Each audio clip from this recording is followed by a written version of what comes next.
السلام علیکم ورحمۃ اللہ وبرکاتہ۔ الحمد للہ نحمده ونستعینه ونستغفره ونؤمن به ونتوکل علیہ ونعوذ باللہ من شرور انفسنا ومن سیئات اعمالنا، من يهده الله فلا مضل له ومن يضلله فلا هادي له، ونشهد أن لا إله إلا الله وحده لا شريك له، ونشهد أن محمدا عبده ورسوله، أما بعد قال الله تعالى في القرآن المجيد والفرقان الحميد، أعوذ بالله من الشيطان الرجيم، بفضل بسم الله الرحمن الرحيم، محمد رسول الله والذين معه أشداء على الكفار رحماء بينهم تراهم ركعا سجدا يبتغون فضلا من ربهم ورضوانا، صدق الله مولانا العظيم، وصدق رسوله النبي الأمين المتين المبين المعين المغيث الكريم، ونحن على ذلك لمن الشاهدين والشاكرين، والحمد لله رب العالمين۔ غوث اعظم بمن بے سر و ساما مدد، قبلہ دی مدد کعبہ امام مدد، اور قادری جمدار یا غوث اعظم میں ظلم، دمزہ شیخ احمد رضا خواہ قطب عالم میں ظلم، اور قادری رب قادری کر قادری جو میں اٹھا، قادری رب قادری کر قادری جو میں اٹھا، قدر عبد القادر قدرت نما کے واسطے۔ آئیے حضرات کچھ گفت و شنید اس سے پیش کر ہم سب مل کر آقا نامدار مدینے کے تاجدار سرکار کل فخر رسول سیاح لامکان مالک انسجا سیدی ابرار و اخیار جناب احمد مجتبی محمد مصطفیٰ ارواحنا فدا صلی اللہ تعالی علیہ وسلم کے بارگاہ عالیہ میں اپنے غلامی کا ثبوت دیتے ہوئے، اپنے جانثاری کا ثبوت دیتے ہوئے تحفۃ ہدیۃ درود شریف کا نذرانہ پیش کیجیے، پڑھیے بآواز بلند صلی اللہ علیہ نبی الامی وآلہ صلی اللہ تعالی علیہ وسلم، صلاۃ و سلام علیک یا سیدی یا حبیب یا رسول اللہ صلی اللہ تعالی علیہ وسلم۔ ایک بار اور نبی اور آل نبی پر درود پاک کا نذرانہ پیش پڑھی، اللہم صلی علی سیدنا مولانا محمد وعلی آل محمد وبارک وسلم علیہ، صلاۃ و سلام علیک یا رسول اللہ صلی اللہ تعالی علیہ وسلم۔ معزز سامعین حضرات، ابھی جو مہینہ ہمارے درمیان سے گزر رہا تھا، ماہ ذی الحج، اس کی 18ویں تاریخ کو خلیفہ سوم امام المجاہدین امام ذوالنورین سیدنا عثمان غنی رضی اللہ تعالی عنہ کا یوم وصال گزرا۔ آئیے مجھے جو موضوع دیا گیا اسی پر کچھ گفت و شنید ہو، اس سے پیش کر ایک بار اور بارگاہ رسالت میں درود شریف کا نذرانہ پیش کیجیے، پڑھیے اللہم صلی علی سیدنا مولانا محمد وعلی آل محمد وبارک وسلم علیہ، صلاۃ و سلام علیک یا رسول اللہ صلی اللہ تعالی علیہ وسلم۔ حضور علیہ الصلوۃ والسلام کی حدیث پاک ہے، اصحابک النجوم بأیہم اقتدیتم واہتدیتم، کہ میرے سارے صحابہ ستاروں کے مانند ہیں، ان میں سے جس کی بھی پیروی کرو گے، جس کی بھی اقتدا کرو گے، ہدایت پا جاؤ گے۔ حضور علیہ الصلوۃ والسلام کے سارے صحابہ ستاروں کے مانند گئے، سارے صحابہ کی شان عظمت و اعلیٰ، لیکن آئیے حضرت عثمان غنی رضی اللہ تعالی عنہ کے کچھ احوال پر روشنی ڈالتے گئے۔ سیدنا عثمان غنی رضی اللہ تعالی عنہ، اب یہ بھی اہل بیت میں سے، اب کہو گی کہ کس وجہ سے اہل بیت میں سے ہے، تو میں کہوں گا کہ ہمارے استاد نے بھی ہم کو یاد کرایا ہے دلیلوں کے ساتھ کہ اہل بیت 5 گروہ 5 جماعتوں کو کہا جاتا ہے. آپ کتنی بھی کتابیں پڑھیں الگ الگ کتابوں میں صرف یہی 5 ترتیب آگے پیچھے ملے گی، لیکن صرف یہی 5 ملے گے. تو پہلے اہل بیت کون؟ تو سب سے پہلے اہل بیت حضور علیہ الصلوۃ والسلام کی بیویاں، ہم سب کی مائیں، جملہ امہات المؤمنین حضرت خدیجہ رضی اللہ تعالیٰ عنہ، حضرت سودا رضی اللہ تعالیٰ عنہ، حضرت عائشہ رضی اللہ تعالیٰ عنہ، حضرت حفصہ رضی اللہ تعالیٰ عنہ، حضرت جویریہ، حضرت میمونہ، حضرت زینب بنت جہش، حضرت زینب بنت خزیمہ، ام حبیبہ، ام صفیہ، ام سلمہ رضی اللہ تعالیٰ عنہن، یہ تمام حضور علیہ الصلوۃ والسلام کی ازواج مطہرات، یہ سب سے پہلے اہل بیت میں داخل ہے. سب سے پہلے کہاں پر کوئی دلیل ہے تو میں کہوں گا کہ ہاں دلیل تو ہے. قرآن شریف کی سورہ احزاب میں آیت نمبر 33 میں حضور علیہ الصلوۃ والسلام کی ازواج مطہرات کو رب کریم نے خود اہل بیت کہا. سب سے پہلے اہل بیت میں اگر کوئی داخل ہے، کوئی شامل ہے تو ازواج مطہرات کی جماعت ہے. یہ سب سے پہلے ان جماعت کو اللہ تبارک و تعالیٰ نے اہل بیت میں شامل کیا قرآن مقدس میں. پھر دوسرے نمبر پر اہل بیت میں جو شامل گئے وہ حضرت علی رضی اللہ تعالیٰ عنہ، حضرت فاطمہ رضی اللہ تعالیٰ عنہ اور حضرت حسنین کریمین. حضور علیہ الصلوۃ والسلام نے ان کو اہل بیت میں شامل کیا اپنے چادر میں. آپ سنا ہوگا کہ پاک پنجتن، اسی وجہ سے پنجتن کی جو نسبت کی جاتی ہے کہ حضور علیہ الصلوۃ والسلام نے اپنی چادر مبارک میں ان چاروں کو لے کر خود حضور علیہ الصلوۃ والسلام کو ملا کر پنجتن کی نسبت کی جاتی ہے. تو حضرات حسنین کریمین اور حضور علیہ الصلوۃ والسلام کی شہزادیاں، شہزادے، نواسیہ، نواسے، یہ تمام اہل بیت میں دوسرے نمبر پر شامل ہیں. پہلے نمبر پہ تو ازواج مطہرات، دوسرے نمبر پر حضرت علی، حضرت فاطمہ، حضرت حسنین کریمین اور حضور علیہ الصلوۃ والسلام کی شہزادی، شہزادیاں اور حضور علیہ الصلوۃ والسلام کے نواسے، نواسیہ، یہ تمام اہل بیت میں شامل گئے. اور تیسرے نمبر پر حضرت عباس رضی اللہ تعالیٰ عنہ، حضرت جعفر طیار رضی اللہ تعالیٰ عنہ اور حضرت عقیل اور ان کی اولاد، یہ بھی اہل بیت میں شامل گئے. اور چوتھے نمبر پر حضور علیہ الصلوۃ والسلام کے آما و موالی، یعنی حضور علیہ الصلوۃ والسلام کے باندیا، حضور علیہ الصلوۃ والسلام کے آزاد کردہ غلام، یہ بھی اہل بیت میں شامل گئے. آج جو اہل بیت کی محبت میں صحابہ کو طنز کرتے گئے، انہیں یہ بھی نہیں معلوم رہتا ہے کہ اہل بیت میں شامل کون کون ہیں. اور ہم سے کہتے ہیں کہ یہ بریلوی والے اہل بیت کی تعریف نہیں کرتے، صرف صحابہ کی تعریف کرتے گئے، اہل بیت کی تعریف میں کچھ نہیں لکھتے. میں کہوں گا کہ اہل بیت کی تعریف میں جو میرے اعلیٰ حضرت عظیم البرکت امام اہل سنت، تاجدار اہل سنت، امام احمد رضا خان فاضل و بریلی محدث علیہ الرحمن نے جو یہ شعر لکھا ہے، تم تمام تمہارے جتنے بھی اکابر، جتنے بھی تمہارے اکابر گئے، تمام جو اہل بیت پر جو کچھ بھی لکھا ہے وہ تمام لے کر آؤ اور اس کو ایک پلے میں رکھو. اور اعلیٰ حضرت عظیم البرکت امام اہل سنت کا یہ ایک شعر ایک پلے میں رکھو جو اعلیٰ حضرت نے اہل بیت کی شان میں لکھا کہ تیری نسل پاک میں گئے بچہ بچہ نور کا، اور یا رسول اللہ تو ہے نور، تیرا سب گھرانہ نور کا. یہ اعلیٰ حضرت نے لکھا ہے اور اعلیٰ حضرت نے یہ اہل بیت پر لکھا ہے. ہم اہل بیت کی سچی محبت کا دعویٰ کرتے گئے، ہم اہل بیت والے گئے، عاشق رسول گئے، ہم اہل بیت والے بھی گئے، صحابہ والے بھی گئے. ہم اہل بیت کی محبت میں اپنے دلوں میں رکھتے گئے اور صحابہ کی محبت کی اپنے دلوں میں رکھتے گئے. تو اہل بیت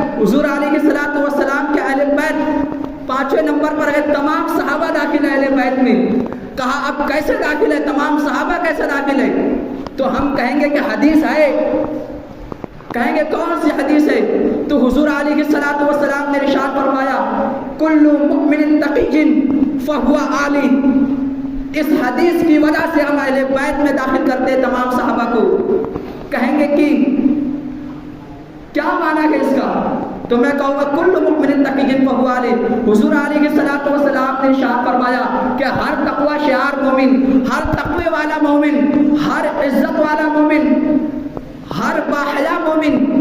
وہ میری اہل بیت میں شامل گئے۔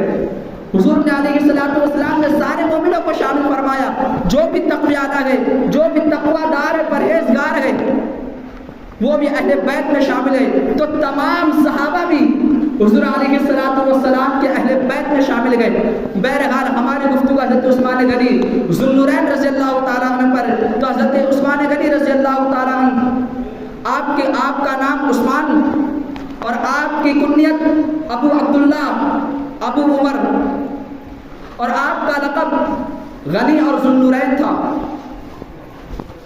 اب آپ کا لقب غنی اور ذو النورین کس وجہ سے پڑا؟ تو حضور علیہ السلام کے جانثار حضرت عثمان غنی رضی اللہ تعالیٰ عنہ، ایک تو غنی اس وجہ سے آپ کا لقب پڑا کہ حضور علیہ السلام نے جب سے حضور علیہ السلام کے ہاتھ پر جب سے بیعت کی، اسلام قبول کیا، اس کے بعد سے حضرت عثمان غنی ذو النورین رضی اللہ تعالیٰ عنہ نے بڑا مال و دولت کے ذریعے دین اسلام کی مدد کی، دین اسلام کی نصرت کی، بڑے کی مال خرچ کیا اسلام کے لیے۔ اس وجہ سے حضرت عثمان غنی ذو النورین رضی اللہ تعالیٰ عنہ کا لقب غنی پڑا۔ اب ذو النورین کس وجہ سے پڑا؟ تو ذو النورین ابن عساکر بھی اس کو لکھتے گئے، اور تاریخ الخلفاء میں علامہ جلال الدین سیوطی علیہ الرحمہ بھی اس کو لکھتے گئے کہ آپ کا لقب جو ذو النورین پڑا ہے، اس وجہ سے کہ حضرت رقیہ رضی اللہ تعالیٰ عنہ آپ کے نکاح میں آئی، اس کے بعد حضرت رقیہ رضی اللہ تعالیٰ عنہ کے وصال کے بعد آپ کے نکاح میں حضور علیہ السلام کی دوسری شہزادی حضرت ام کلثوم رضی اللہ تعالیٰ عنہ آپ کے نکاح میں آئی، اور حضرت علی روایت کرتے گئے، حضرت علی فرماتے گئے کہ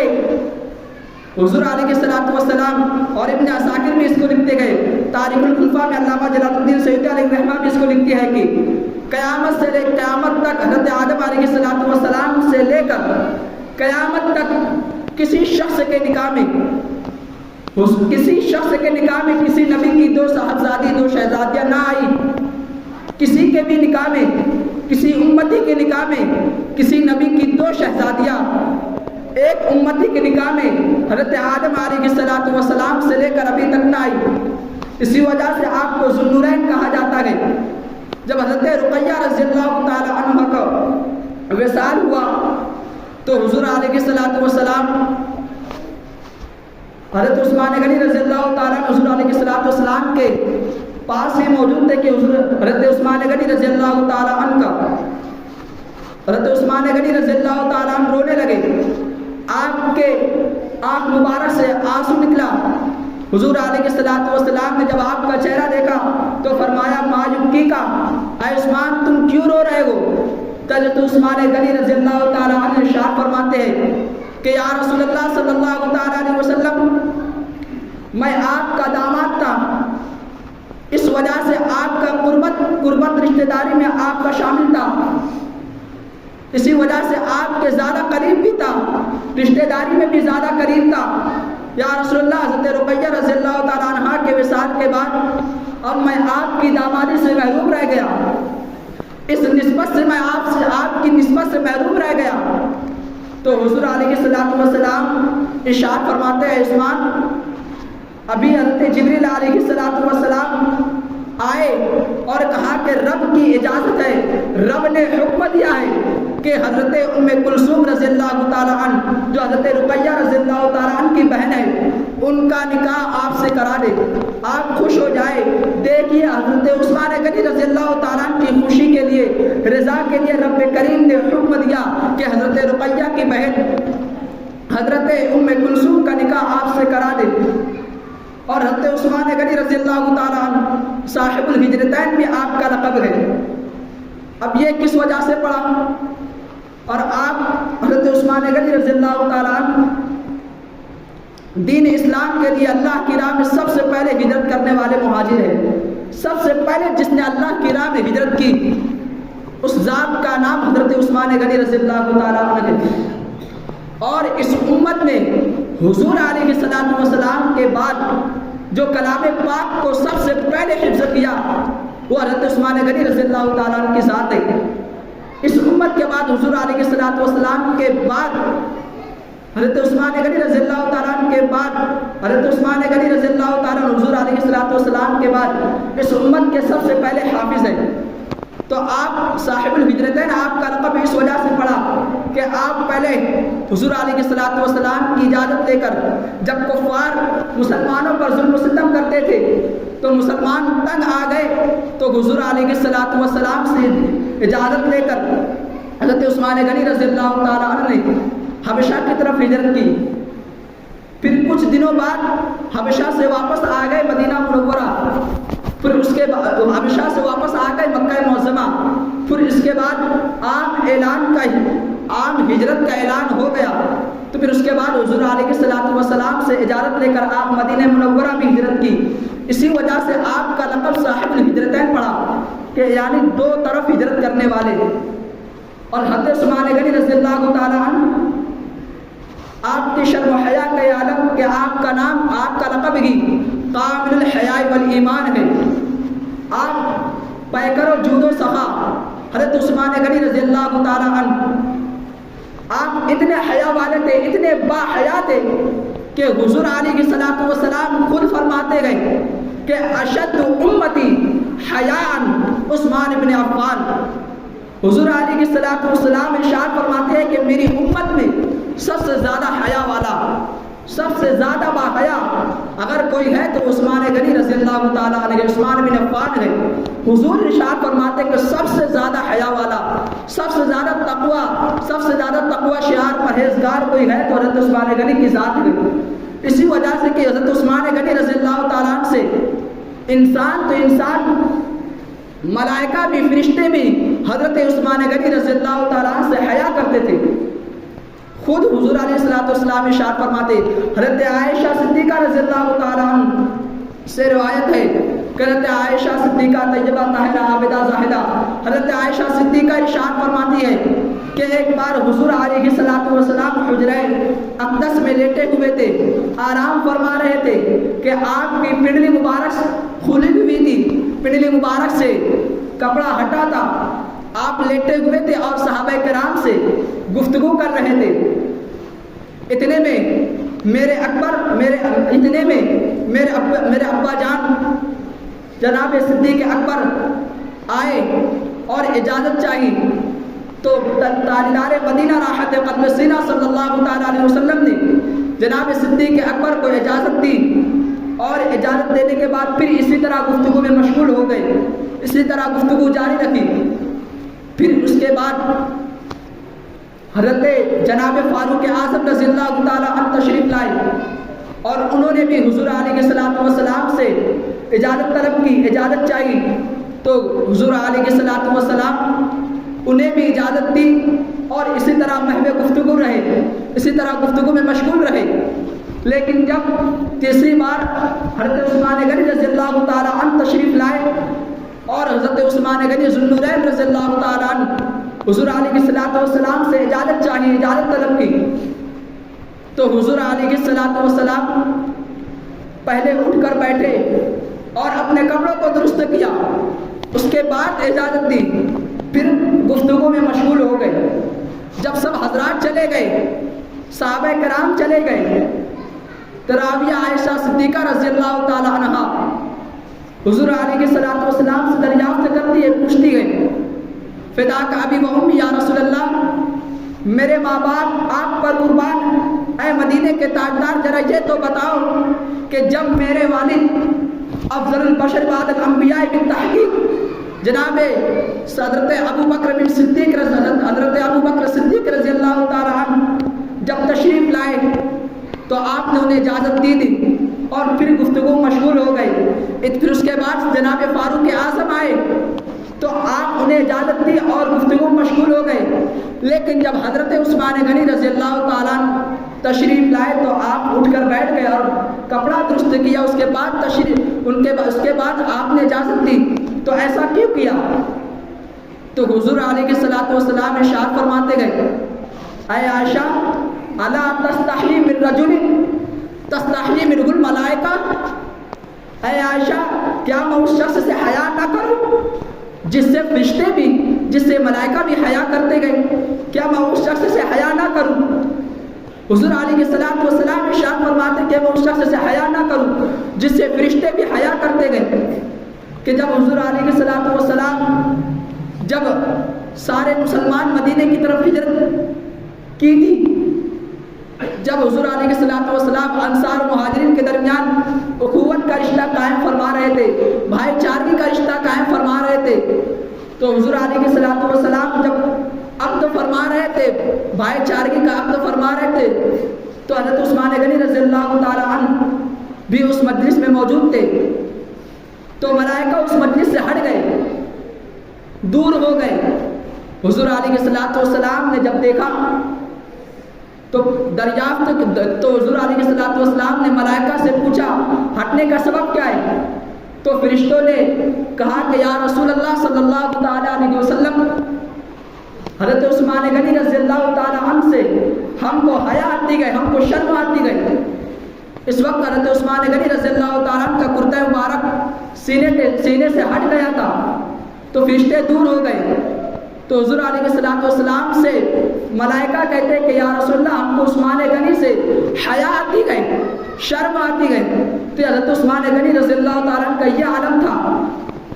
آپ کے تقوی شعار کا یہ عالم تھا کہ فرشتے بھی آپ سے حیا کرتے تھے۔ حضرت میرے پیارے دوستو، حضرت عثمان غنی رضی اللہ تعالیٰ عنہ جب غسل خانے میں غسل بھی کیا کرتے تھے تو پورے برہنہ نہ ہوتے تھے،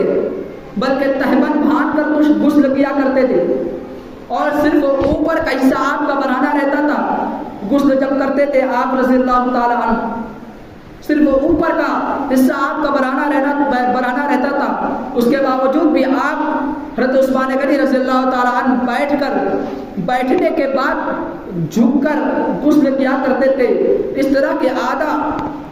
آپ بیٹھنے کے بعد بھی جھک جاتے تھے، پھر اس کے بعد غسل کیا کرتے تھے۔ یہ حضرت عثمان غنی رضی اللہ تعالیٰ عنہ کی ذات ہے جو اپنے آپ سے بھی حیا کرتے تھے۔ حضرت عثمان غنی رضی اللہ تعالیٰ عنہ کے بارے میں یہ بھی منقول ہے کہ حضرت عثمان غنی رضی اللہ تعالیٰ عنہ ارشاد فرماتے ہیں کہ میں نے جب سے اسلام قبول کیا، جب سے میں مسلمان ہوا، اس وقت سے لے کر میں نے اپنی نظر کو، اپنی نگاہ کو اپنے شرمگاہ کی طرف نہ کیا، اپنی شرمگاہ کو نہ دیکھا کبھی بھی۔ حضرت عثمان غنی رضی اللہ تعالیٰ کے بارے میں منقول ہے، اور خود حضرت عثمان غنی ارشاد فرماتے گئے کہ لا مسست ذکری بیمینی منذ بایعت بها رسول اللہ صلی اللہ تعالیٰ علیہ وسلم، فرماتے گئے کہ میں نے اپنے دائنے ہاتھ جب سے حضور علیہ الصلوۃ والسلام کے ہاتھ پر بیعت کی گئی، اسلام قبول کیا گئے، اس وقت سے لے کر اس ہاتھ سے میں نے اپنے شرمگاہ کو نہیں چھوا۔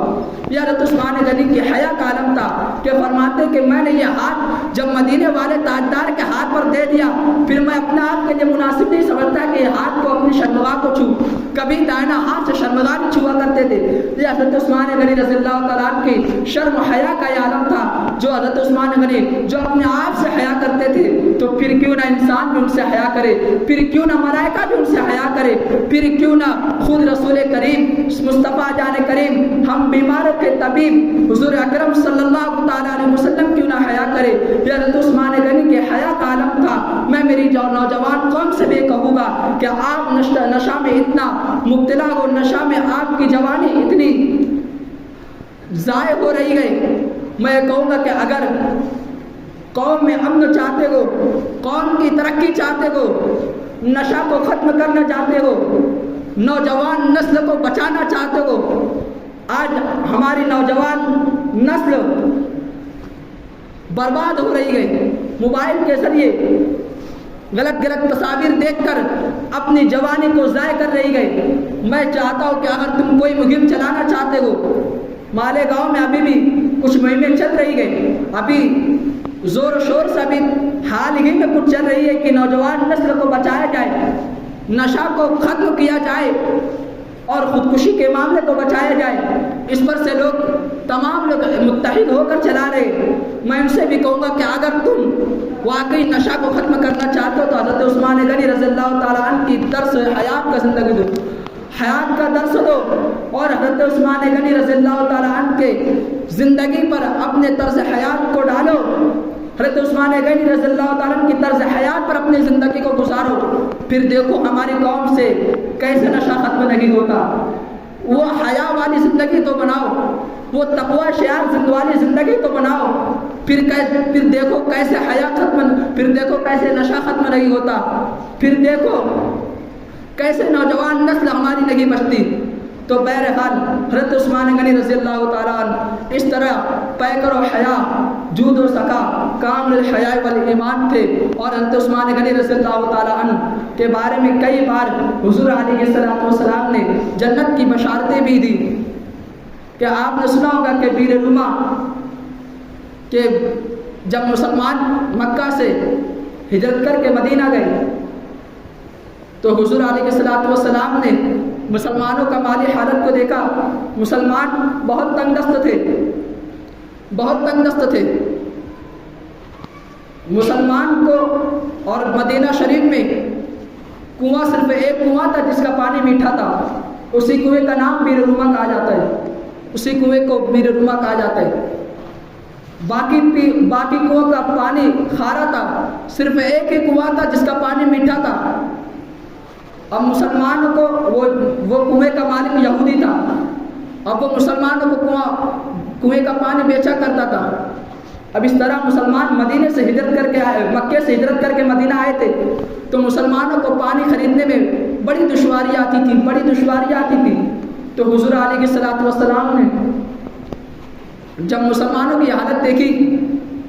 تو حضور علیہ السلام نے ارشاد فرمایا کہ کون ہے جو بیر روما کو خرید کر مسلمانوں کے لیے وقف کر دے، اس کے بدلے میں اس کے لیے اس سے بہتر جگہ جنت میں ہے۔ حضور علیہ السلام ارشاد فرماتے گئے۔ تو جب جناب عثمان غنی ذوالنورین رضی اللہ تعالیٰ عنہ نے سنا تو یہودی کے پاس گئے اور یہودی سے کہا کہ تو یہ کنواں بیچ دے۔ تو پہلے یہودی تو بہت منع کیا، بڑی اصرار کے بعد یہودی آدھا کنواں بیچنے پر راضی ہوا۔ حضرت عثمان غنی رضی اللہ تعالیٰ عنہ نے 12,000 درہم میں آدھے کنویں کو خریدا۔ اب آدھے کنویں کی کیفیت یہ رہتی تھی کہ ایک دن پانی مسلمان ایک دن یہودی کا کنواں ہوتا تھا اور ایک دن کنواں حضرت عثمان غنی کا ہوتا تھا۔ تو یہودی اس کی باری والے دن کنویں کا پانی فروخت کرتا تھا، بیچا کرتا تھا، اور حضرت عثمان غنی رضی اللہ تعالیٰ عنہ کی باری جس دن رہتی تھی،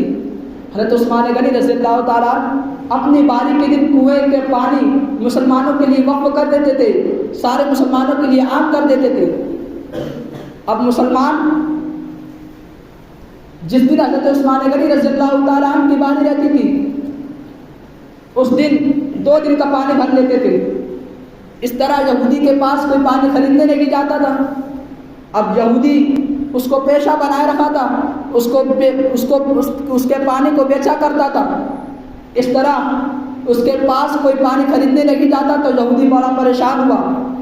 اور اس نے اپنا آدھا کنواں بھی حضرت عثمان غنی رضی اللہ تعالیٰ عنہ کے ہاتھ پر 8,000 درہم میں آدھا کنواں بیچ دیا۔ تو حضرت عثمان غنی رضی اللہ تعالیٰ عنہ پورے کنویں کو خرید کر مسلمانوں کے لیے وقف کر دیے۔ اور پھر اس طرح حضرت عثمان غنی رضی اللہ تعالیٰ عنہ حضور علیہ السلام کی اس حدیث پر جو حضور علیہ السلام نے ارشاد فرمایا تھا کہ جو بیر روما خرید کر مسلمانوں کے لیے وقف کر دے اس کے لیے اس سے بہتر جگہ جنت میں گئی۔ اور حضرت عثمان غنی رضی اللہ تعالیٰ عنہ جب اسلام قبول کیے،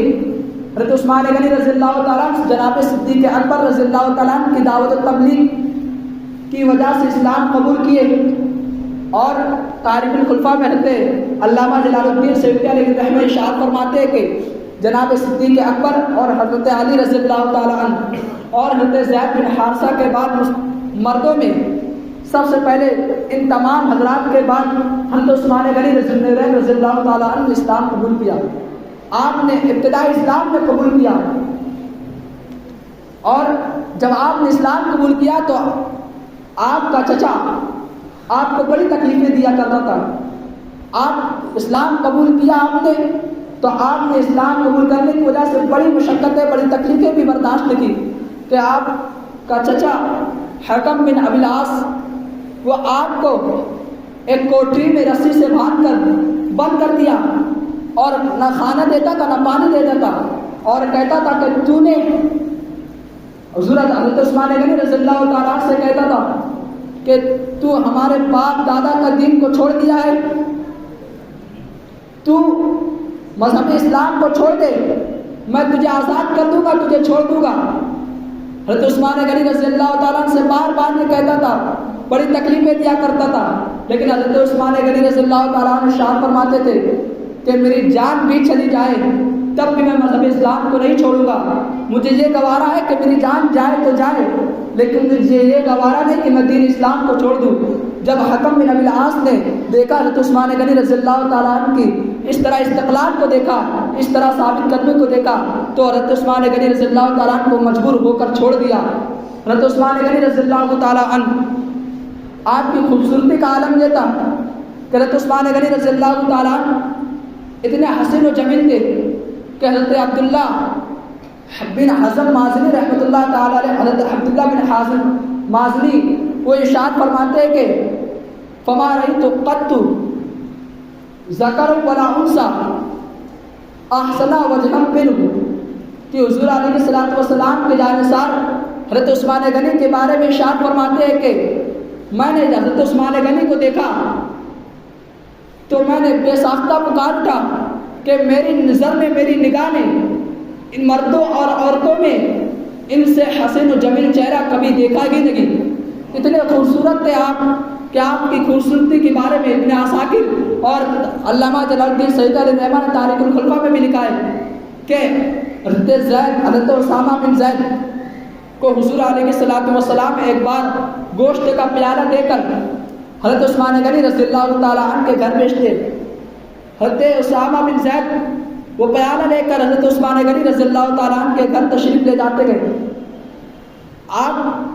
حضرت عثمان غنی رضی اللہ تعالیٰ عنہ کے گھر تشریف لے جاتے تو حضرت رقیہ رضی اللہ تعالیٰ عنہ بیٹھی ہوتی ہے. آپ کبھی حضرت رقیہ کے چہرے کو دیکھتے ہیں, کبھی حضرت عثمان غنی رضی اللہ تعالیٰ عنہ کے چہرے کو دیکھتے ہیں, کبھی حضرت رقیہ کے چہرے کو دیکھتے ہیں, کبھی حضرت عثمان غنی کے چہرے کو دیکھتے ہیں. پھر جب بارگاہ رسالت میں حضرت اسامہ بن زید آئے تو حضور علیہ الصلوۃ والسلام حضرت اسامہ بن زید سے پوچھتے ہیں کہ اسامہ حضرت عثمان غنی کے گھر کے اندر داخل ہوئے تھے. حضرت اسامہ بن زید نے کہا یا رسول اللہ میں حضرت عثمان غنی کے گھر میں داخل ہوا تھا. تو کہا کہ کیا دیکھا آپ نے؟ تو اسامہ بن زید وہ کہتے کہ میں نے خدا کی قسم میں نے ان سے حسین و جمیل چہرہ,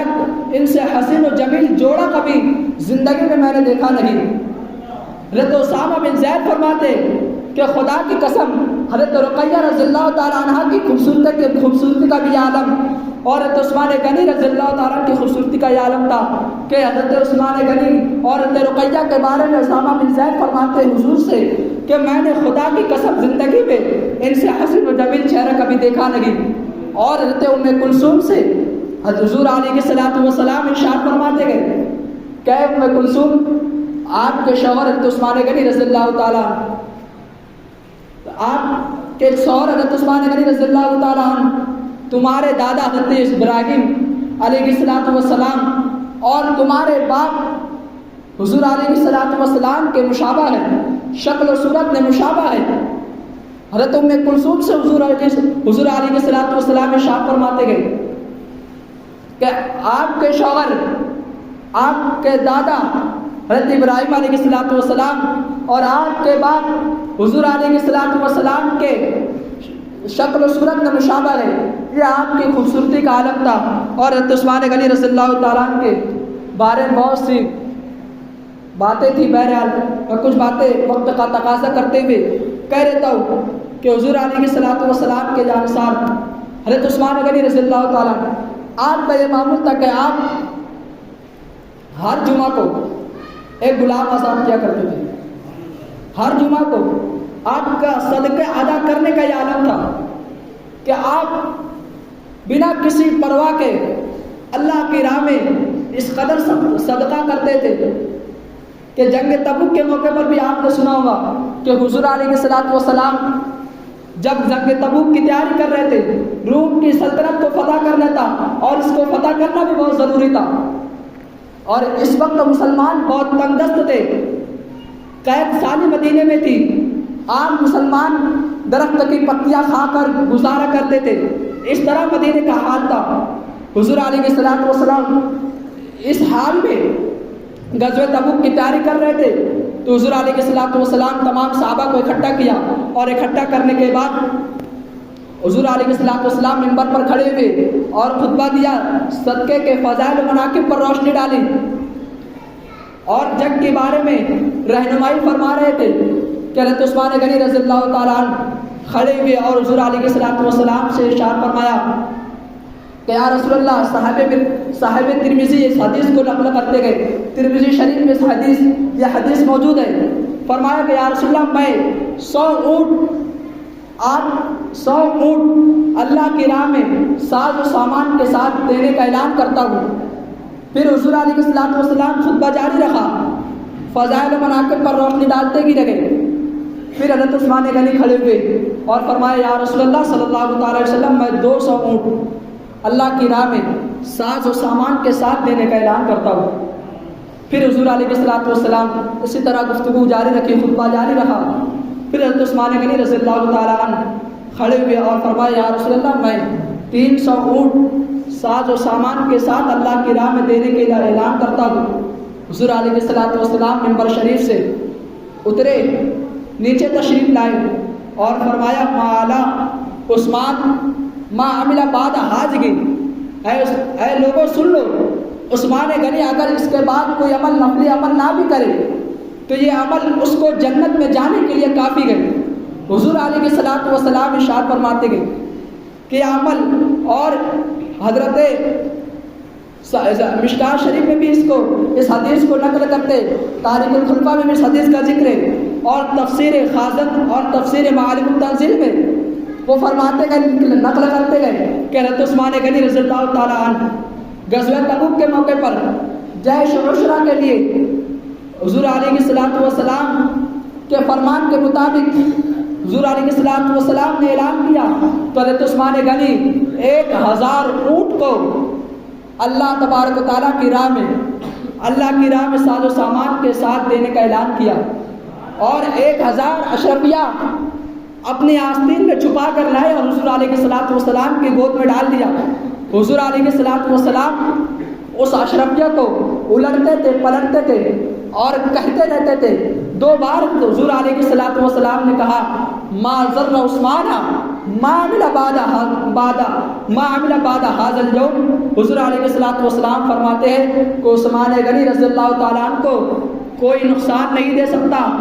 کوئی عمل نقصان نہیں دے سکتا آج کے بعد، یہ عمل ان کے لیے کافی ہے جنت میں جانے کے لیے۔ اگر آپ سے حضرت علامہ جلال الدین سیوطی علیہ الرحمہ اس کے ضمن میں نقل کرتے گئے، لکھتے ہیں کہ یہ عمل حضور علیہ الصلوۃ والسلام ارشاد فرماتے کہ اس عمل اتنا بڑا عمل تھا کہ اگر آپ سے کوئی خطا ہو جائے تو حضرت عثمان غنی رضی اللہ تعالیٰ عنہ کا یہ عمل کفارے کے لیے، اس خطا کے کفارے کے لیے عمل کافی ہوگا۔ حضرت علامہ جلال الدین سیوطی علیہ الرحمہ ارشاد فرماتے گئے، اور آپ کا محبت رسول کا یہ عالم تھا کہ حضرت عثمان غنی رضی اللہ تعالیٰ عنہ ایک بار وضو کیے اور وضو کرنے کے بعد مسکرانے لگے، تو لوگوں نے پوچھا حضرت عثمان غنی سے آپ کیوں مسکرانے لگے؟ تو حضرت عثمان غنی رضی اللہ تعالیٰ ارشاد فرماتے کہ توضأت رسول اللہ صلی اللہ تعالیٰ علیہ وسلم کہ میں توضأت کما توضأت رسول اللہ صلی اللہ تعالیٰ علیہ وسلم کہ میں ثم تبسم کہ حضور علیہ الصلوۃ والسلام کو ایک بار اس طرح وضو اس جگہ پر وضو کرتے دیکھا، اور وضو کرنے کے بعد حضور علیہ الصلوۃ والسلام ہلکا سا تبسم کی، ہلکا سا مسکرائے۔ میں حضور علیہ الصلوۃ والسلام کے اس عمل پر یہ محبت رسول تھی کہ حضور علیہ الصلوۃ والسلام کے اس عمل کو وہ اپنائے اور وضو کرنے کے بعد مسکرائے۔ آپ کے اخلاق سے، آپ کے حسن و کردار سے محبت رسول اس طرح جھلکتی تھی کہ حضور علیہ السلام کو حضرت عثمان غنی ایک بار دعوت دیے تھے. جب حضور علیہ السلام حضرت عثمان غنی کے گھر تشریف لائے تو حضرت عثمان غنی رضی اللہ تعالیٰ جب حضور علیہ السلام حضرت عثمان غنی کے گھر تشریف لانے کے لیے حجرہ اقدس سے نکلے تو حضرت عثمان غنی رضی اللہ تعالیٰ حضور علیہ السلام کے پیچھے پیچھے چلتے تھے، پیچھے پیچھے، اور حضور علیہ السلام کا ایک ایک قدم کو شمار کرتے تھے، ایک ایک قدم کو گنتے تھے حضرت عثمان غنی رضی اللہ تعالیٰ. اور پھر ہر قدم کے بدلے حضور علیہ السلام کے ہر قدم کے بدلے حضرت عثمان غنی نے ایک غلام کو آزاد کیا، ہر قدم کے بدلے. اس طرح حضور سے محبت کرتے تھے، ٹوٹ کر حضور علیہ السلام سے محبت کرتے تھے. اسی وجہ سے کہ جب باغیوں نے آپ کا محاصرہ کیا، آپ کے گھر کا محاصرہ کیا، تو امیر المؤمنین حضرت امیر المؤمنین سے شام سے حضرت امیر معاویہ رضی اللہ تعالیٰ عنہ کہتے تھے کہ یا امیر المؤمنین آپ مدینہ چھوڑ دو، شام تشریف لے کر آ جاؤ. تو حضرت عثمان غنی رضی اللہ تعالیٰ عنہ ارشاد فرماتے تھے کہ مدینہ میں ہرگز چھوڑ نہیں سکتا، اس شہر کو میں ہرگز چھوڑ نہیں سکتا، شہر مدینہ کو سے میں دور رہ نہیں سکتا، حضور علیہ السلام کی قربت سے میں محروم ہو ہی نہیں سکتا.